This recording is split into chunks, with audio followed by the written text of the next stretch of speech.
धीर धरा, लखलख नका करू. हा लक्ष द्या. मी आताच लक्ष द्या. मी आताच 2 दिवसा अगोदर वर्धेमध्ये आंदोलन केलं. 2 वर्षाच्या अगोदर याच देवेंद्र फडणवीसच्या सरकारनं 238 गव्हर्नमेंटच्या क्षेत्रातल्या नोकऱ्या प्रायव्हेटायझेशन केल्या, त्या खासगीकरण. तर त्याचं पहिलं आंदोलन वर्धेत चालू केलं होतं. 8 दिवस धरणे आंदोलन केलं, सरकार ऐकलं नाही. मग मी माझ्या अवकातीवर आलो आणि माझ्या अवकातीवर आल्यावर दादा मी डायरेक्ट दुकानं लावले. मोदी चायवाला, रिकाम टेकडा चिवडा सेंटर आणि बेरोजगार पकोडेवाला. आणि आंदोलन एवढं व्हायरल झालं का बंद्या जिल्ह्यात आंदोलन झाले आणि सरकारनं 238 क्षेत्रातल्या कॉन्ट्रॅक्ट भरतीचा GR कॅन्सल केला. ही आज तशीच परिस्थिती आहे. आता तुमच्या जागा MPSCतून भरल्या तर या चोट्याला कमिशन भेटत नाही. ठीक आहे. जर यायनं टेंडर IBPS ले आणि TCS ले दिलं तर तिकडून गल्लुऱ्या खाली भेटते यायला. आणि ह्या गल्लुऱ्या 900 रुपये फी आहे. किती रुपये फी आहे? 1000 रुपये. किती रुपये फी आहे? 1000. आता त्याच्यात ठीक आहे MPSCचा पेपर कलेक्टरच्या स्ट्रॉंग रूमला येते. 8 दिवस जमा राहते. पेपर 11 वाजता सुरू होते तर 9:30 वाजता स्ट्रॉंग रूम मधून निघते. आपल्या समोर फोडते ना पेपर. 2 लोकांच्या सह्या घेऊन फोडते ना. आता जर ऑनलाईन पेपर असला आणि एखादा वायर साल्यानं दुसऱ्याच रूम मध्ये टाकला आणि तिकडं 4-5 पोट्टे बसवले तर आपल्याला का भेंड माहीत पडणार आहे का? आणि हे असे चोर करत आले. एक आता मायापाशी एक बातमी आली का TCS मध्ये असणाऱ्या नोकरीवर असणाऱ्या ठीक आहे माणसाच्या घरी त्याचं पोरग आणि त्याची पोरगी दोघे जण नोकरीवर लागले जास्त मार्क घेऊन. हे लागले कसे हे आमचा प्रश्न आहे. बरोबर आहे का? हा. मग जर अशी पेपर फुटी होत असेल तर हे आम्हाला मान्य नाही. आणि तुम्हाला सांगतो आंदोलन मी वर्धेला आंदोलन केलं. क्लासमध्ये बाकी लोक माझ्या सोबत होते. दादा क्लास लोकांना धमक्या दिल्या, तुमचं काय स्टँड आहे, तुम्ही पोरं घेऊन येणार का? मी त्याला सांगितलं का पोरावर केसेस होणार नाही. बॅनर आहे ना बॅनर, हे बॅनर छापणारवाल्याची मीटिंग घेतली. म्हणजे करायसरचे बॅनर छापू नका. काऊन तर नागपूरच्या कॉक्रोचच्या ठीक आहे रॅलीतले बॅनर व्हायरल झाले होते. नितीन स्टाईल वालं ठीक आहे. आणि ते व्हायरल झाल्याच्या नंतर माये म्हटलं मी त्या बॅनरवाल्याने म्हटलं का तू बॅनर छाप. म्हणे मेल ID वर मेल नाही करतायत म्हणे, आमचे मेल पाहिजे. मॅमला मला पेन ड्राईव्ह मध्ये दे, मी आणतो छापून. ठीक आहे. मी नागपूरवरून बॅनर आणले छापून. आणि त्याच्यानंतर यायला वाटत असेल का इथंच होते. आणि हे पोलीसवाले सगळे आपले बांधव आहे. आणि आंदोलन आक्रमक जरी झालं तर टेन्शन घ्यायचं नाही. ज्याला कायदे कानून माहित आहे त्याला विचारायचं, डग्यात बसायचं, इन्कलाब जिंदाबादचे नारे द्यायचे. ठीक आहे. आणि काहीच नाही करत. पोलीसवाले पोलीस स्टेशन मध्ये नेते, चहा पाजते, 2 तासानं सोडून देते. ठीक आहे. त्याच्यामुळे ठीक आहे 90 केसेस आहे. 90 पोलीस केसेस आहे. 90 ठीक आहे. त्याच्यामुळे लोड नाही घ्यायचं. पुन्हा 10 लागल्या तर साल्याला 100 पार करू, 100 करून द्या. ठीक आहे. आणि त्याच्यानंतर आता ही परीक्षा ठीक आहे ऑनलाईन केली. ऑनलाईन आम्हाला पाहिजे नाही. पेपर का पाहिजे? त्याच्यानंतर स्टेनोग्राफरच्या जागा त्यानं फ्रीज केल्या. त्या का केल्या पाहिजे? चालू.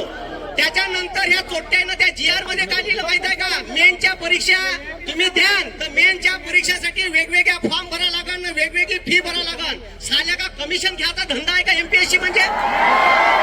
गोर गरीब पोरं इथं आहे. शेतकऱ्याचे कष्टकऱ्याचे पोरं आहे. इथं साला आम्ही एक वेळ टिफिन खातो, अर्धा मेसचा डबा बोलावतो. काऊन तर पैसे कमी पडले पाहिजे. आणि तुम्ही ठीक आहे जर एक पोरगा 4 मेन्सले क्वालिफाय झाला 4 पोस्ट साठी तर त्याला किती रुपये भरा लागेल माहित आहे? 4000. किती हजार? हा का झाडाला लागते का साले म्हणा पैसे? ठीक आहे. आम्हाला अजिबात हे मान्य नाही. ठीक आहे. मेनचा केरळ पब्लिक सर्व्हिस कमिशन मध्ये पब्लिक सर्व्हिस कमिशन वर्षातून एकच वेळा 1000 रुपये घेते. आणि जेवढ्या परीक्षा फॉर्म निघाल तेवढे फॉर्म ठीक आहे 1000 रुपयात भरता येते. आमची MPSC ले मागणी आहे का असे आमच्याकडून एक वेळा 1000 रुपये घ्या. जेवढ्या MPSCच्या याड निघाल, जेवढ्या प्री राहीन, जेवढ्या मेन्स राहीन ह्या आम्हाला भरता आल्या पाहिजे. पाहिजे का नाही? पाहिजे का नाही? हा. त्याच्यानंतर यायनं का केलं पुन्हा एका वर्षात 3 परीक्षा म्हणते साले हे. ठीक आहे, आता पोट्टे बसते 6 ते 7 लाख. किती लाख? एका पोट्ट्याची फी किती? 1000. म्हणजे हे एका वर्षात 3000 करोड रुपये छापणार आहे दादा. किती हजार करोड? 3000 करोड. कोणाकडून? आपल्याकडून. म्हणजे आम्हाला साल्यानं कॉपी जिवंत राहते. तुम्ही कोचिड आहे, कोचिड. तिथं नरेंद्र बसलाय, धर्मेंद्र बसलाय. इथं या महाराष्ट्रातलं शेतकऱ्याचं, बेरोजगार युवकाचं, कष्टकऱ्याचं, कामगाराचं रक्त शोषण करायला देवेंद्र बसलाय. आणि देवेंद्र भाऊ हे समजून घ्या तुम्ही. ठीक आहे, आम्ही तुम्हाला सांगतो का आम्हाला याच्यानंतर एमपीएससीच्या वर्ग 3 आणि वर्ग 4च्या परीक्षा तुम्ही एमपीएससीला डायव्हर्ट केल्या ना. पण त्याचा पेपर पॅटर्न जाहीर केला नाही. सिलेबस कसा राहील जाहीर केला तो लगेच जाहीर करा. या मागणी पत्रात ते बी लिहिलं आहे. ठीक आहे, आणि परीक्षा ऑनलाईन बंद झाल्यावर नॉर्मलायझेशन डबलच बंद होते. ठीक आहे, नॉर्मलायझेशन पाहिजे नाही. ठीक आहे, पोलीस भरतीची याड या ऑगस्ट सप्टेंबर पर्यंत निघाली पाहिजे का नाही. त्याच्यानंतर अनेक पोरं आहे वयवाड आहे का नाही, अनेक पोरं आहे वयवाडीवाले का ज्याचं आता बस शेवटच्या टप्प्यावर येऊन टेकलाय का सर आता शेवटलं वर्ष आहे. त्या पोरायले 2-2 वर्षाची वयवाड झाली पाहिजे का. त्याच्यामुळे पोलीस आहे ना याच्यानंतर आंदोलकाले धमक्या दिल्या. लायब्ररीत येऊन म्हणलं तुमच्यावर पोलीस केसेस माहीत आंदोलनात म्हणे का कार्टूनचे बॅनर पोराच्या हातात दिसले तर फोटोग्राफी करून त्याच्यावर केस दाखल करीन. मी म्हणलं पहिले मायावर कर जा. ठीक आहे, मग पोरायले पाहत बस जा. ठीक आहे, म्हणलं माझे शतक तरी पूर्ण करून टाका. ठीक आहे, तर मग ते चूप राहिले. मला मीटिंग मध्ये बोलावलं. मला म्हणते पोलीसवाले का तुम्ही काय करणार आहे आंदोलनात. मी म्हणलं सरकारच्या विरोधात नारे देणार आहे. का करणार आहे म्हणजे ठीक आहे, आमचा जीव घेणारे तुम्ही आहे तर मग कोणाच्या विरोधात बोलणार आहे.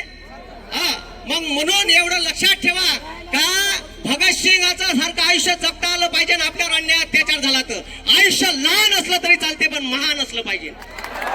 भगतसिंग 23 वर्ष जगले हे लक्षात ठेवा. म्हणून एक नारा देतो, तुम्ही माझ्या मागून आवाज द्या.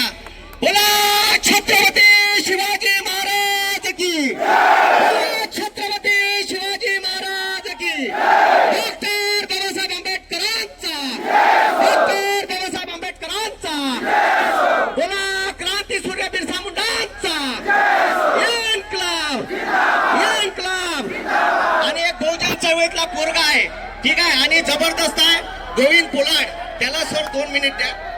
ए पोरो, शेवटचे 2 मिनिटं गेलो. शेवटचे 2 मिनिटं लक्षात घ्या. शेवटचे 2 मिनिटं गेलो, लक्षात घ्या.